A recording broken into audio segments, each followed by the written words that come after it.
कुछ साल बाद हम देखते हैं कि सूरज और साधना को एक प्यारी सी बच्ची हुई है जिसका नाम सुनैना रखा है। सूरज अपने माँ बाप का इकलौता बेटा था। बचपन से लेकर आज तक उन्होंने उसकी हर जिद पूरी की थी, इसलिए उसे भी अपनी हर बात मनवाने की आदत सी हो गई थी। कई बार उसके माता पिता उसके जिद से परेशान भी हो जाते, मगर फिर सोचते कि हमारा जो कुछ भी है सब इसी का तो है। यदि इसकी ख्वाहिश पूरी नहीं करेंगे तो इतना रुपया पैसा होने का क्या फायदा। सूरज की जिद पर ही उसका एडमिशन शहर के नामी इंजीनियरिंग कॉलेज में अच्छा खासा डोनेशन देकर कराया था, क्योंकि एग्जाम में तो सूरज के मार्क्स बहुत कम थे। सूरज के कॉलेज में ही सुनैना पढ़ती थी, जो न केवल दिखने में खूबसूरत थी बल्कि कॉलेज की हर एक्टिविटी में पार्टिसिपेट करती थी। यहाँ तक कि कॉलेज में पढ़ाई करने के लिए उसे कॉलेज की तरफ से स्कॉलरशिप मिली हुई थी। कॉलेज के पहले दिन ही जब सभी कॉलेज में नए नए आए थे तब सूरज ने सुनैना को पहली बार देखा था। सुनैना की हाजिर जवाबी और सेंस ऑफ ह्यूमर देखकर सूरज उससे दोस्ती करने के लिए अपना हाथ आगे बढ़ाता है। लगता है आप इस कॉलेज में नई आई हैं। बीटेक का फर्स्ट सेम है। वैसे आपको देखकर लगता है कि आप पिछले कई दिनों से इस कॉलेज में पढ़ रहे हैं। आप तो सीनियर नहीं सुपर सीनियर होंगे। ये सुनकर वहाँ खड़े लड़के भी हंसने लगे। उन लोगों को हंसता देखकर सूरज को एक पल के लिए सुनैना की बात सुनकर गुस्सा आया। इतना एटीट्यूड, आज तक मुझसे इतनी एटीट्यूड में किसी ने बात नहीं की है। ये कैसे मुझसे इस तरह बात कर सकती है। मगर फिर अगले पल सोचने लगा कि यदि खूबसूरत लड़कियां एटीट्यूड नहीं दिखाएंगे तो कौन दिखाएगा। सूरज ऐसा सोच ही रहा था कि तब तक सुनैना वहां से चली गई। वह तुरंत भागता हुआ सुनैना के पीछे पहुंचा और बोला, लगता है आपको गलतफहमी हुई है। मैं भी कॉलेज में नया हूँ। मैंने भी बीटेक के लिए ही कॉलेज में एडमिशन लिया है। हम दोनों बैचमेट्स हैं। वैसे आपका सेक्शन कौन सा है? बड़ी जल्दी है आपको सब कुछ जानने की, जरा सा सब्र तो रखिए। कहकर सुनैना वहाँ से चली जाती है। सूरज उसे जाते हुए देखता है और सोचता है, हाय क्या एटीट्यूड है। जितनी खूबसूरत खुद है उतना ही खूबसूरत इसका एटीट्यूड है। इसके एटीट्यूड ने तो दिल जीत लिया है, जिगर पर छुरियां चल गई कसम से। अब तो सूरज जब भी कॉलेज जाता उसकी निगाहें सुनैना को ही ढूंढती रहती। जैसे ही सुनैना सामने आती वो उससे बात करने की कोशिश करता, मगर सुनैना उसे अवॉइड करके चली जाती। कुछ दिनों तक तो ये आंख मिचौली का खेल चला, मगर सूरज के प्यार की शिद्दत के आगे सुनैना झुक गई और दोनों अच्छे दोस्त बन गए। मुझे पूरा विश्वास था कि एक ना एक दिन तुम मेरी अच्छी दोस्त बनोगी। हाँ, मगर ये दोस्ती को सिर्फ दोस्ती तक ही रहने देना, उसकी हद से आगे बढ़ने की कोशिश मत करना। ये क्या कह रही हो तुम सुनैना? तुम्हें पता है ना कि मैं तुम्हें पसंद करता हूँ, इसके बावजूद इस तरह की बातें कर रही हो।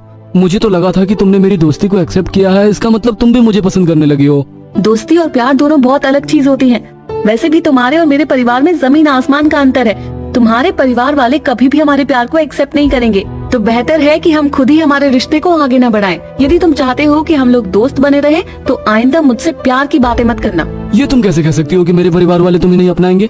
मैं भी तो ये कह सकता हूँ कि तुम्हारे परिवार वालों को ऑब्जेक्शन हो सकता है। तुम अभी मेरे परिवार को जानती ही कहाँ हो जो उनके बारे में तुम इस तरह बात कर रही हो। तुम्हारे परिवार वालों को जानने के लिए मुझे कोई खास मेहनत करने की जरूरत नहीं है। ये हर भारतीय परिवार की विडंबना है। शादी जैसा संबंध हमेशा बराबर वालों में किया जाता है और मेरे परिवार और तुम्हारे परिवार का कोई मेल नहीं है। व्हाट रविश, अपने मन की थ्योरी मेरे परिवार वालों के ऊपर नहीं थोप सकती हो। घर वाले मेरे हों या तुम्हारे, भारतीय परिवारों की सोच कोई नहीं बदल सकता। मैं अभी इस बारे में और कोई बात नहीं करूंगी। कहकर सुनैना वहाँ से चली गई। सुनैना के जाने के बाद सूरज खुद से बोला, ये सुनैना खुद को समझती क्या है? इतना एटीट्यूड। हाँ, मेरे परिवार के बारे में कुछ भी बोल रही है। मैं साबित कर दूंगा कि सुनैना तुम गलत हो। कॉलेज खत्म होने के बाद जब सूरज घर पहुंचा तो उदास सा अपने बिस्तर में जाकर लेट गया। उसकी माँ उसके कमरे में आकर बोली, क्या बात है बेटा, उदास क्यों हो? कुछ नहीं माँ, बस कुछ सवालों के जवाब नहीं मिल रहे हैं, उनको ही ढूंढने की कोशिश कर रहा था। अरे ऐसे कौन से सवाल हैं जिसके जवाब तुझे नहीं मिल पा रहे हैं? तुझे पता है ना, हम तुझे इस तरह उदास नहीं देख पाते। सूरज अपनी माँ की बात सुनकर तुरंत पलंग पर बैठ गया और बोला, माँ क्या सचमुच तुम मेरी खुशी के लिए कुछ भी कर सकती हो? तुझे क्या लगता है बेटा? माँ, मैं एक लड़की से प्यार करता हूँ और उसी से शादी करना चाहता हूँ, मगर वो कहती है कि हमारे परिवार वाले कभी इसके लिए तैयार नहीं होंगे। बताओ माँ, क्या तुम मेरी खुशी के लिए तैयार नहीं होगी? अरे वाह, मेरे छोटे से बेटे ने लड़की पसंद कर ली। तू इतना बड़ा हो गया, तेरी खुशी के लिए तेरी माँ कुछ भी कर सकती है। तो बस मेरे लिए बाबा को मना लो, मैं शादी सुनैना से ही करूंगा, उसके अलावा किसी और से नहीं। सूरज से बात करने के बाद जब उसकी माँ अपने पति से सूरज की शादी के बारे में बात करती है तो वो नाराज होकर बोले, हाँ, सारे कॉलेज में तुम्हारे बेटे को वही एक लड़की मिली थी। हमारी और उसके परिवार के बीच में जमीन आसमान का अंतर है। समझा दो अपने बेटे को, ये रिश्ता नहीं हो सकता। एक बार आप उस लड़की से मिलकर तो देखिए, सूरज बता रहा था वो बहुत ही गुणी है। हाँ, उसके गुण सारे देख लिए हैं। अमीर घर के लड़के को फंसाकर अपना मतलब पूरा करना चाहती है। माँ जब सूरज को सारा हाल बताती है तो सूरज नाराज होकर बोलता है, मैंने आपसे पहले ही कह दिया था कि मैं सिर्फ सुनैना से ही शादी करूंगा। पापा को कह देना, यदि वो जिद्दी है तो मैं जिद में उनका बेटा हूँ। सुनैना से शादी करने के लिए घर छोड़कर चला जाऊंगा। बेटे के मुंह से घर छोड़कर जाने की बात सुनकर दोनों पति पत्नी डर गए और उन्होंने हार कर सूरज और सुनैना की शादी के लिए हाँ कर दी। शादी की रात जब सूरज सुनैना का घूंघट उठा रहा था तो उसकी खूबसूरती में खोते हुए बोला, देखा, तुम तो यूं ही फिक्र कर रही थी। मेरे माता पिता मान गए ना, अब तुम सिर्फ मेरी हो। तुम्हें मुझसे कोई जुदा नहीं कर सकता। सूरज, प्यार तो हम भी तुमसे बहुत करते थे, मगर हमें डर था कि कहीं हमारे परिवार वालों के कारण हमारा प्यार अधूरा ना रह जाए। तुम्हें पाकर आज मैं बहुत खुश हूँ। दोनों एक दूसरे को गले लगा लेते हैं और आगे बढ़ जाते हैं। अगली सुबह जब सूरज सोकर उठता है तो इस पर कल रात की बीमारी छाई रहती है। वह बंद आंखों से ही बिस्तर पर सुनैना को ढूंढने लगता है, मगर सुनैना कमरे में नहीं थी। वो उठकर अपने कमरे से बाहर आया और अपनी माँ से सुनैना के बारे में पूछने लगा। तेरी बीवी रात को तेरे साथ थी, तुझे पता होगा कि वो कहाँ है इस वक्त। मुझसे क्यों पूछ रहा है? वैसे भी शादी वाले घर में बहुत सारे काम होते हैं। माँ से जवाब सुनने के बाद सूरज पूरे घर में सुनैना को खोजता है, मगर सुनैना उसे कहीं नहीं मिलती।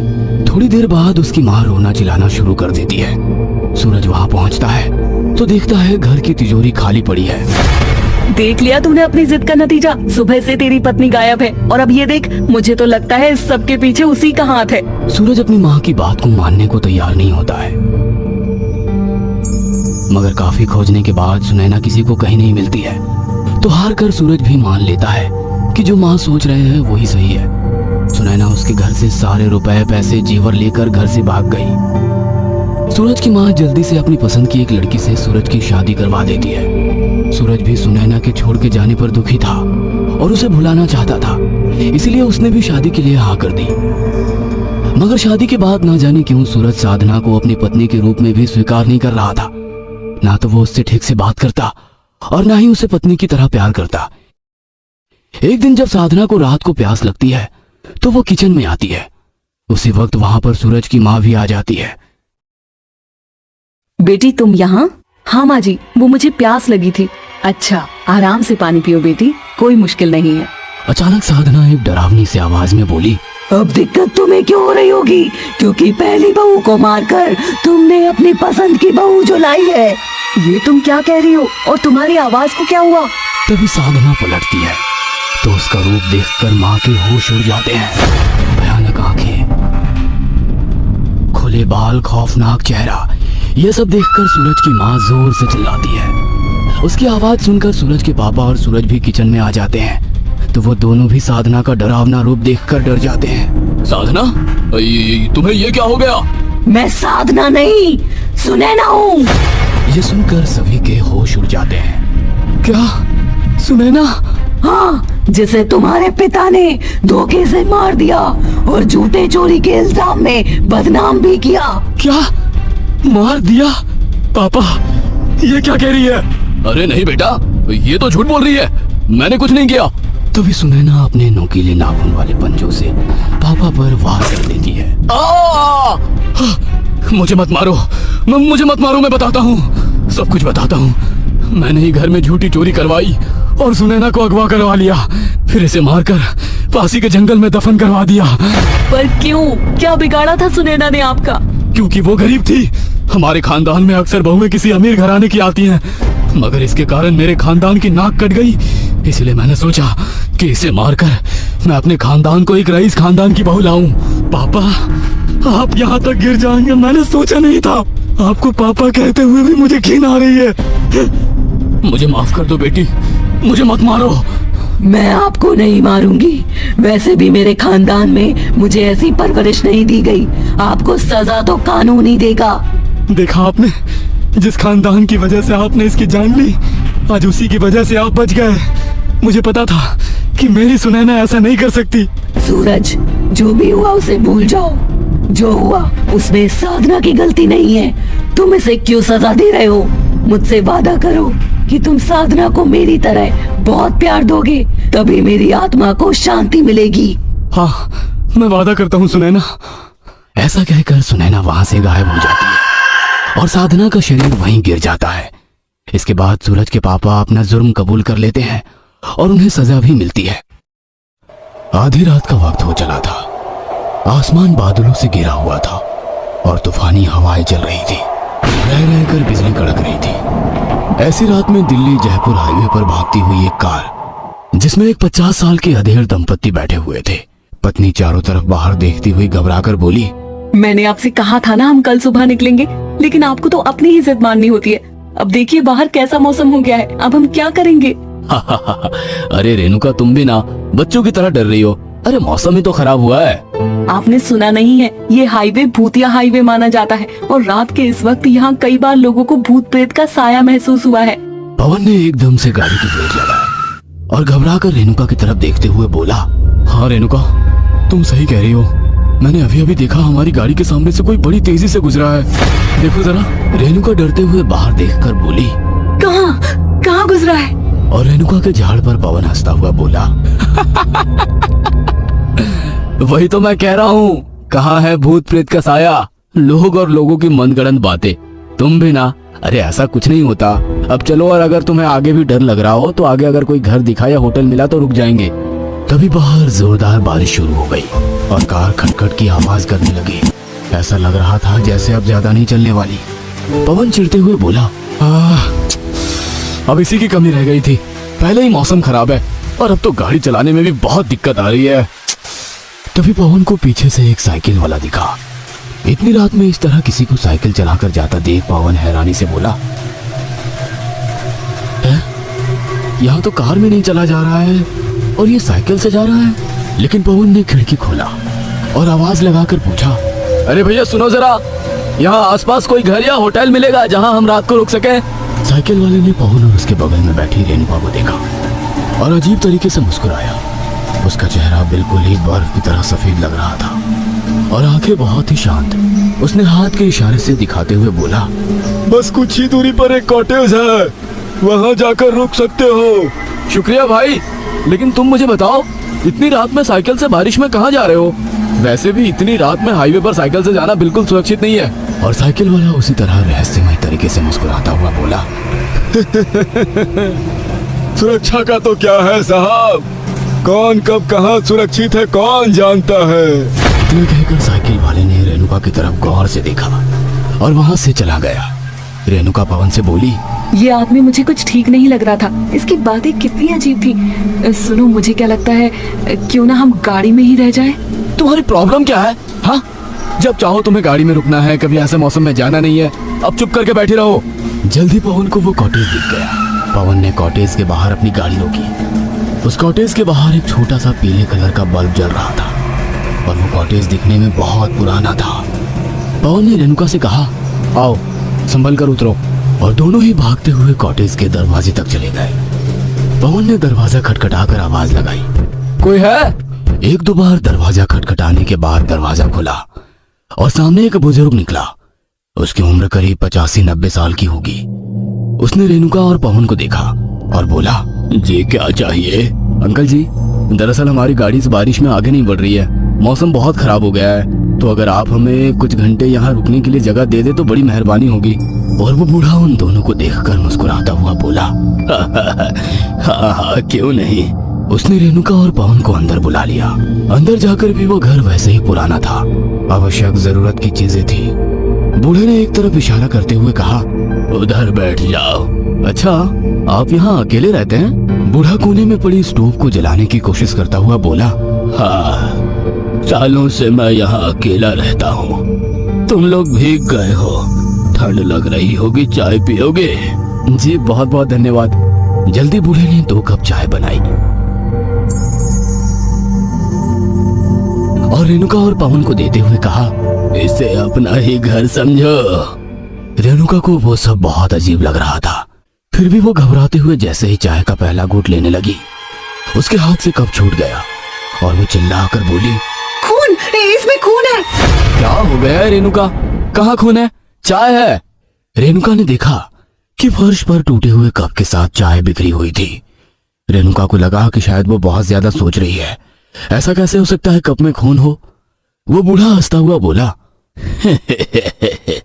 कोई बात नहीं, तुम्हारे जैसे बहुत लोग हैं जो यहाँ आते हैं और उन्हें ऐसा वहम होता है। दरअसल इस घर का इतिहास ही कुछ ऐसा है। और ये सुनकर रेणुका डरते हुए बोली, इतिहास? कैसा इतिहास? बूढ़ा गहरी सांस लेकर बोला, सालों पहले यहाँ एक पति पत्नी अपने बच्चे के साथ रहा करते थे।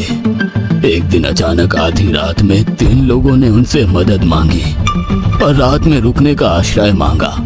उन्होंने दे दिया, इस बात से अनजान कि वो लोग कौन है। वो लोग डकैत थे और डकैती का सामान लेकर आए थे।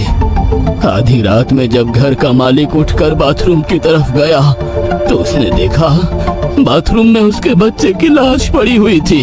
वो घबरा कर आया और अपनी बीवी को उठाने लगा तो उसने देखा कि उसकी बीवी कमरे में नहीं है। अपनी बीवी को ढूंढता हुआ जब वो बाहर तक आया तो यही जहाँ तुम लोग बैठे हो, यही बरामदे में उसकी बीवी की लाश पड़ी हुई थी।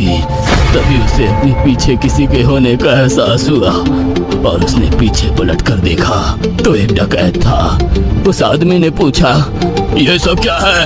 हाँ? लेकिन उस घायल डकैत ने घर के मालिक के पेट में चाकू घोंप दिया और घर का मालिक भी वहीं मर गया। डकैतों ने पूरे घर में आग लगा दी ताकि सबूत मिट जाए। उसके बाद ऐसी चीजें कभी कभी हो जाती है। वो लोग यही तो रहते हैं, यही आसपास। फिर पवन हैरानी से बोला, लेकिन ये घर जला हुआ तो नहीं लग रहा है, और आप यहाँ कैसे रहते हैं? और बदले में बूढ़ा केवल हंसकर रह गया। ये सब सुनकर रेणुका बहुत ज्यादा डर चुकी थी। उसे वहां ठीक नहीं लग रहा था। उसने पवन को वहां से चलने के लिए कहा। उस बूढ़े की बात से पवन भी बहुत ज्यादा घबरा चुका था, इसलिए उसने बुजुर्ग से कहा, जी आपका शुक्रिया, आपने हमें यहाँ रुकने की जगह दी। अब मौसम शायद ठीक हो चुका है, बारिश और बादलों की आवाज भी नहीं आ रही है, अब हमें निकलना चाहिए। बदले में वो बुजुर्ग केवल मुस्कुरा रहा था। पवन ने रेणुका से कहा, 2 मिनट रुको, मैं एक बार बाहर देख कर आता हूँ। पवन तुरंत बाहर गया। बाहर मौसम को देखकर बोला, मेरा अंदाजा ठीक है, मौसम सही हो रहा है। इससे पहले वह अजीब बूढ़ा कुछ और अजीब बातें करे, हमें यहाँ से निकल जाना चाहिए। पवन वापस घर के भीतर आया, लेकिन उसने जैसे ही घर के भीतर कदम रखा उसके होश उड़ गए, क्योंकि वो घर पहले जैसा तो था नहीं जैसा उसने देखा था। चारों तरफ मकड़ी के जाल लटक रहे थे, भीतर से पूरी तरीके से जला हुआ, और वहाँ इंसान क्या, इंसान का नामो निशान नहीं था, और ना ही उसे वहाँ रेणुका नजर आ रही थी। पवन ने आवाज लगाई, रेणुका, कहाँ हो तुम? रेणुका! लेकिन रेणुका की कोई आवाज नहीं आई। घर का दरवाजा धड़ाम से बंद हो गया और वहाँ चारों तरफ अंधेरा फैल गया। पवन को वहाँ कुछ नहीं दिख रहा था। उसे डर भी लग रहा था, लेकिन रेणुका की चिंता भी हो रही थी। पवन ने तुरंत अपने पॉकेट से लाइटर निकाला और लाइटर को जलाया। उसकी रोशनी में धीरे धीरे अपने कदम आगे बढ़ाने लगा। उसे ऊपर की तरफ जाती एक सीढ़ी दिखी और पवन ऊपर की तरफ बढ़ गया। ऊपर जाते ही उसे सामने एक कमरा दिखा जिसमें किसी औरत के गुनगुनाने की आवाज आ रही थी। पवन को हैरानी हुई कि आखिर गुनगुना कौन रहा है, और पवन के कदम अपने आप उस कमरे की तरफ चलने लगे। कमरे में पहुंचकर पवन ने देखा कि सामने रेणुका कमरे में लगे आईने के सामने अपने बाल बना रही है। पवन बोला, रेणुका, तुम्हारा दिमाग खराब हो गया है? तुम अभी यहाँ बाल बना रही हो? चलो जल्दी यहाँ से, ये जगह ठीक नहीं है। पवन की आवाज से रेणुका जैसे ही पीछे पलटी, पवन चीखता हुआ पीछे गिर गया, क्योंकि वो रेणुका नहीं थी। उसका पूरा चेहरा जगह जगह चाकू के निशान से घायल था और खून निकल रहा था। उसकी आंखें बिल्कुल सफेद थी और पवन को देखकर हंसती हुई बोली, इससे सुंदर जगह तो कोई भी नहीं है पवन। आओ हम इसी जगह अपनी दुनिया बनाएं। और तुम्हें पता है यहाँ सिर्फ हम ही नहीं, बहुत से लोग रहते हैं। देखो अपने आसपास। रेणुका की अजीब सी आवाज सुनकर पवन ने घबराते हुए चारों तरफ देखा तो उसने पाया कि वहां जगह जगह रेणुका की तरह ही घायल और सफेद आंखों वाले लोगों की पूरी फौज खड़ी थी। पवन को समझते देर नहीं लगी कि ये सभी आत्माएं हैं। पवन समझ गया कि रेणुका भी इन्हीं में से एक बन चुकी है और अब पवन को अफसोस हो रहा था कि आखिर वो यहाँ आया ही क्यों था। लेकिन अब उसे खुद को बचाना था, इसलिए पवन उल्टे पैर कमरे में निकला और सीढ़ियों से नीचे उतरकर भागने की कोशिश करने लगा। लेकिन पवन जितनी सीढ़ियां उतरता उतनी ही सीढ़ियां बढ़ती ही जा रही थी। सीढ़ियां खत्म ही नहीं हो रही थी और आखिर में भागते हुए हाँफता हुआ पवन वही सीढ़ियों पर बैठ गया और रोता हुआ बोला, आखिर हमने क्या बिगाड़ा है तुम्हारा? तुम सब हमारे साथ ऐसा क्यों कर रहे हो? और पवन के इतना कहते ही वो सारी आत्माएं एक साथ जोर जोर से हंसने लगे और पवन अपने कान बंद करता हुआ बोला, बस करो, मुझसे बर्दाश्त नहीं हो रहा। और तभी अचानक वो बूढ़ा पवन के सामने आकर खड़ा हो गया। लेकिन इस वक्त वो बूढ़ा कोई सामान्य नहीं था, बल्कि उन्हीं आत्माओं की तरह कटे फटे शरीर के साथ खड़ा था और चीखता हुआ बोला, हमारा क्या कसूर था? हमने क्या बिगाड़ा था जो हम बेमौत मारे गए? इस घर में आने वाला हर शख्स मरेगा, यहाँ से कोई जिंदा नहीं बच पाएगा। अब तुम्हारी बारी। इतना कहकर आत्माओं ने पवन को घेर लिया और पवन की चीख से वो पूरा घर गूंज उठा।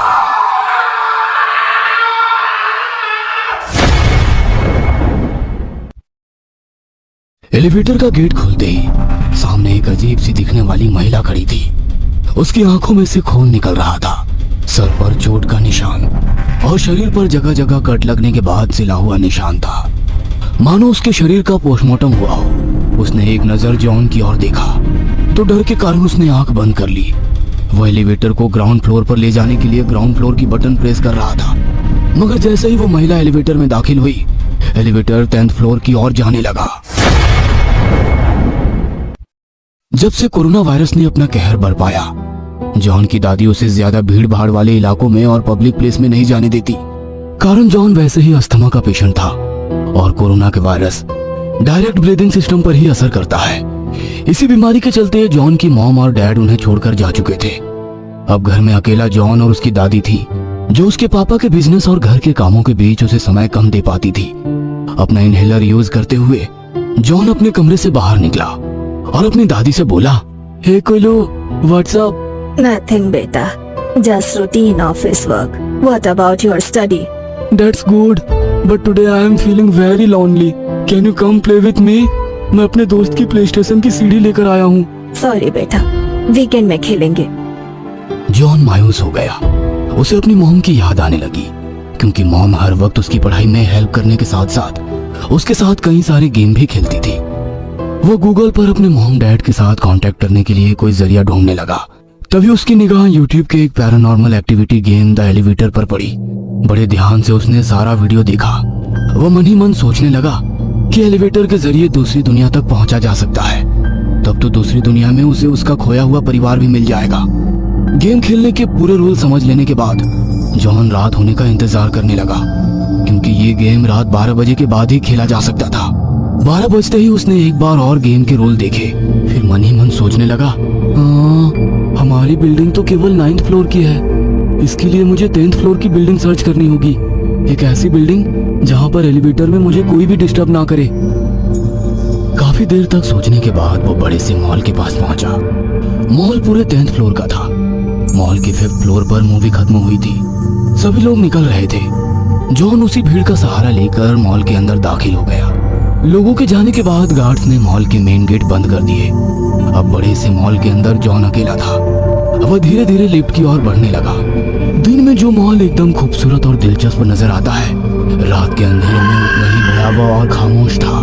खिलौनों की शॉप पर रखे हुए खिलौने भी अंधेरे में डर का एहसास पैदा करा रहे थे। वह धीरे धीरे 5th फ्लोर की ओर बढ़ने लगा। डर के कारण उसका एक बार तो मन हुआ कि वो सब कुछ ना करे, मगर फिर उसे अपने मॉम डैड की याद आई और 5th फ्लोर पर पहुंचने के बाद उसने लिफ्ट को कॉल किया। जैसे ही लिफ्ट वहां पहुंची, अजीब सी आवाज में लिफ्ट का दरवाजा खोला।